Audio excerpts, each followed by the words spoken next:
You're struggling with POTS related symptoms and you are not getting better, and you're trying to figure out what you should be doing.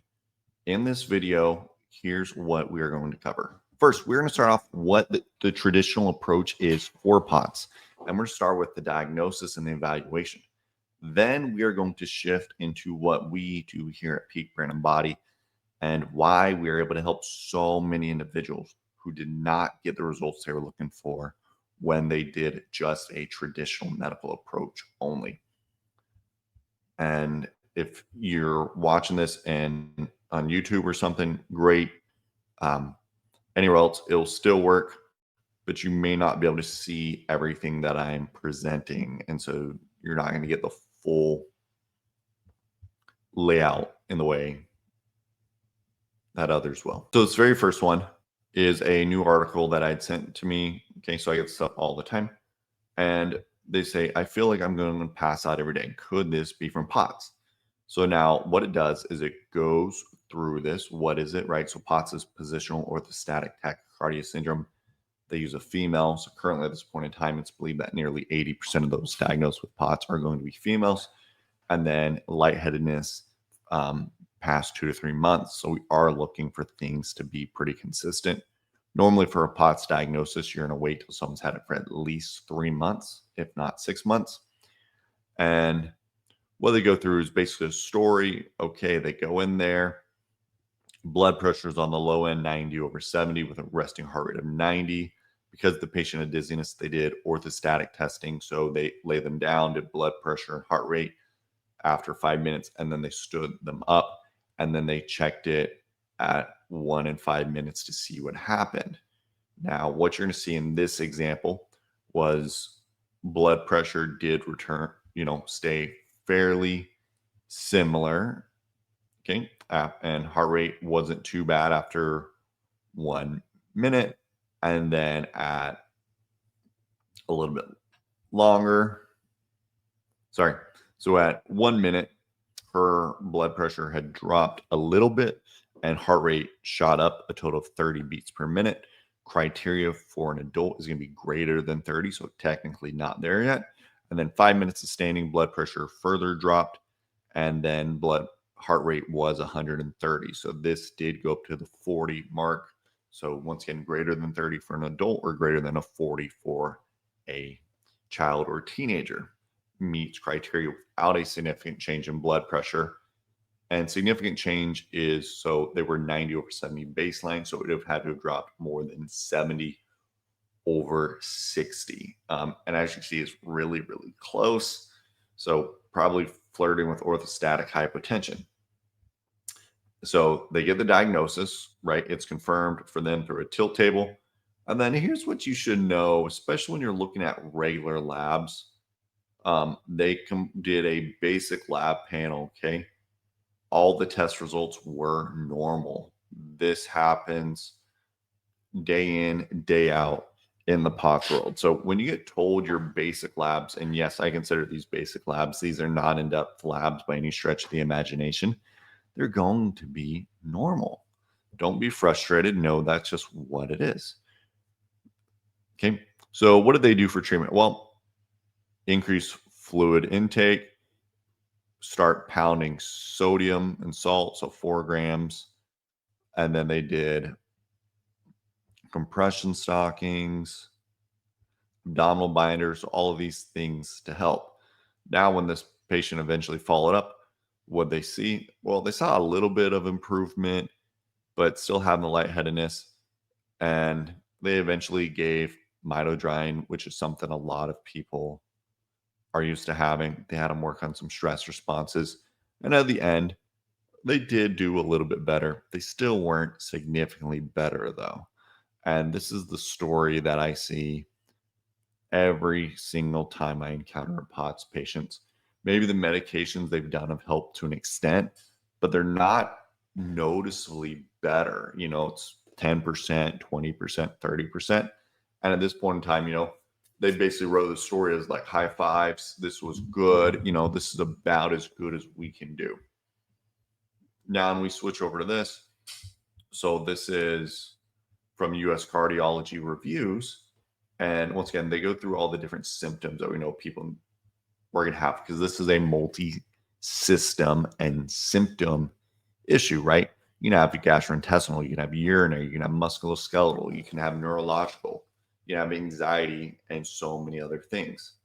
POTS is also associated with autoimmunity, mast cell activation syndrome, diabetes, concussions, Ehlers-Danlos, chronic fatigue syndrome, and much more. Now, as we go here to the bottom where they look at management, it's what we've talked about, right? Increase fluids, go crazy with salt, compression stockings, maybe a little bit of exercise. Some people are even getting antihistamine that they're using. Some people are getting sent to allergists if they think there may be some MCAS. For some people, they're doing birth control if they think there's anything with menstrual cycle impacting stuff. Mitogen we've already talked about. Ivermectin is another one people are given. They also are given antidepressants and anxiety, right? But you see, kind of this is the extent of what it is, which is really, really unfortunate because so many people continue to struggle with POTS symptoms for months and years when this is the approach they follow. Now, I'm going to tell you the way we view POTS here at Peak Brain and Body in Wesley Chapel. And if you'd like to work with me, there's the QR code. You scan it. You can set up a time to have a strategy consult with me. If you're wondering who I am, I'm Dr. Spencer Zimmerman. I'm a dual licensed nurse practitioner and doctor of chiropractic with advanced training in neurology and functional medicine. Here's the way we view POTS. POTS is underneath a family of conditions known as dysautonomia. Autonomia refers to your autonomic nervous system. So it's ultimately your nervous system, right? So it's nervous system dysfunction. And POTS is a manifestation of that. So all the cardiovascular symptomatic that we talk about, right? Because pretty much every single thing that is done in traditional medicine for POTS is all about managing cardiovascular manifestation of the autonomic nervous system dysfunction. The only thing that maybe isn't is when they start co-treating some mast cell issues. But so we have to say, well, how is your nervous system functioning? Which we're going to go to in a moment. But then you have to say, what can ruin the nervous system, right? Menstrual cycle, chronic infections, people getting sick all the time. Do they have mold issues? What about their hormones? Every time they go through a menstrual cycle, things go crazy. Are they vitamin D deficient? Are they iron deficient?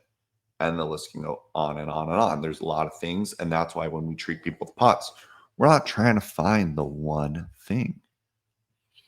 But here's what some of the testing looks like that we do.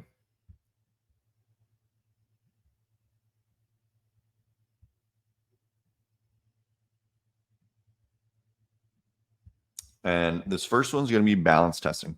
So when someone has POTS, ultimately they are dizzy, they fell off balance, they feel weak, and everything in that arena. So when we look at balance, we should be looking at how do you do with eyes open, eyes closed on a firm surface, which would be the standard.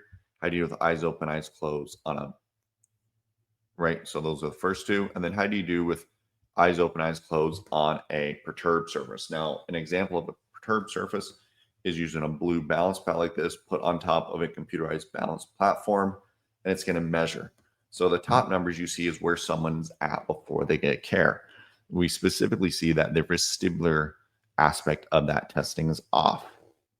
So that is what eyes closed on the blue pad is really meant to look at. It really biases your vestibular functionality. And when you look at the vestibular system is super important for regulating your blood pressure. And as a result, your heart rate when you do positional changes. If your vestibular reflexes, so you have what's called vestibular autonomic reflexes, same autonomics that's involved with dysautonomia and POTS, then you now are going to have these issues. But unfortunately, when we look at the traditional management of POTS, the vestibular system, it's ignored. It's ignored, and it's honestly going to keep being ignored until insurance and the powers that be decide it's important and it's something they should pay for. But until then, they do what they're paid to do. But we see that's off. But then if we fix someone's vestibular system, they're not as dizzy. Their blood pressure does better. They can live their life. Now, on the other side of what we see in POTS is it's not just about what's happening with the vestibular system, okay? It's about what all feeds into the vestibular system. So lots of people with POTS, they'll be like, oh, whoa, man, I'm dizzy, I'm off. Well, your visual system feeds in and messes with it. So let's look at, so this is pre and post results on for someone who would have been tracking a target up and down. Okay. So here on the left, where you see these lines are anything but smooth, that's tracking down and then up, down and up. Versus on the right, this is after a short period of care. As your visual system does better, you are going to feel more stable. Your energy is usually going to get better. Your brain fog is going to improve. Your anxiety is going to improve. Now, this is only part of the data that we collect when we do this testing. So when we look at the full testing that we do, it's important to realize that the eyes are just super important. And so we're going to review what that looks like. So this first one is just like, okay, let's say you're looking at a stationary target. Your eye should be nice and still. People don't know how well they do on this. Okay, everyone's like, oh, I think I aced it, until they don't. So looking nice and still. Are the eyes still, or do we see the eyes shifting when we look at this? Right. So we see the eye shifting. Okay. So those are what's called square wave jerks. Those shouldn't be present. And these are not something you will detect. Now I'm going to show you what eye tracking would look like. So I've showed you the end result on a graph and how it looks. But what does it look like in an actual recording?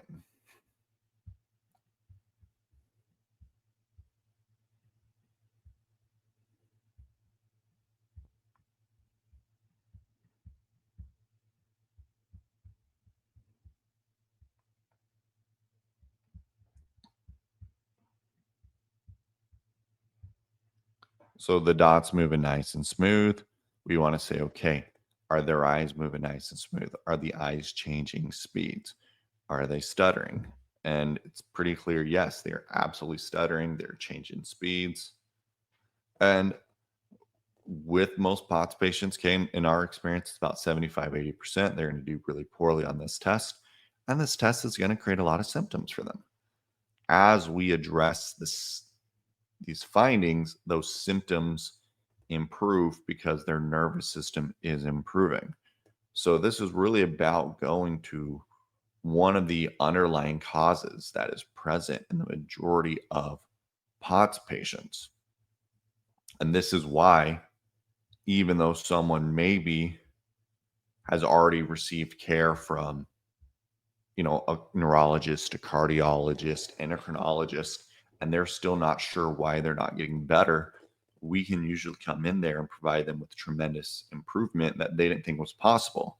And it's because we're not staying within the same box that everyone else is playing in. We're saying, no, how does this really work as a whole unit?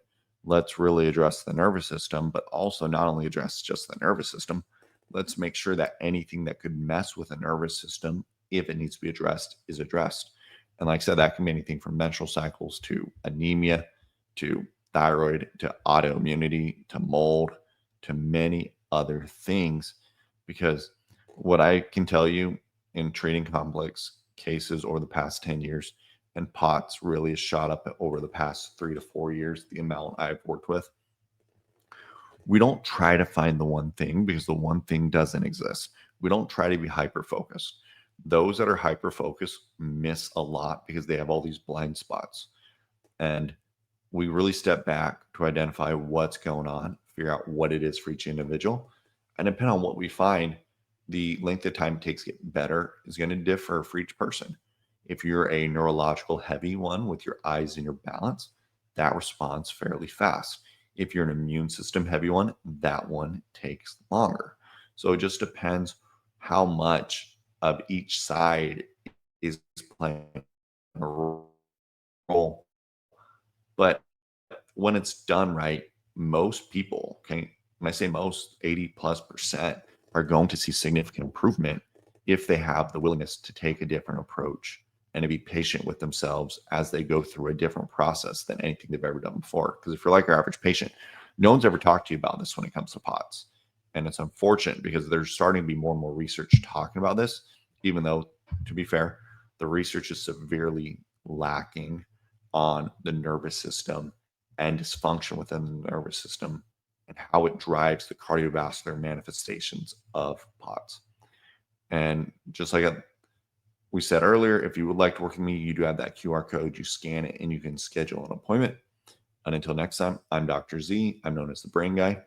And I'd absolutely love to work with people here one on one in my clinic in Wesley Chapel, which is right outside of Tampa, as we are trying to be the leaders in complex cases such as POTS and other things in that arena.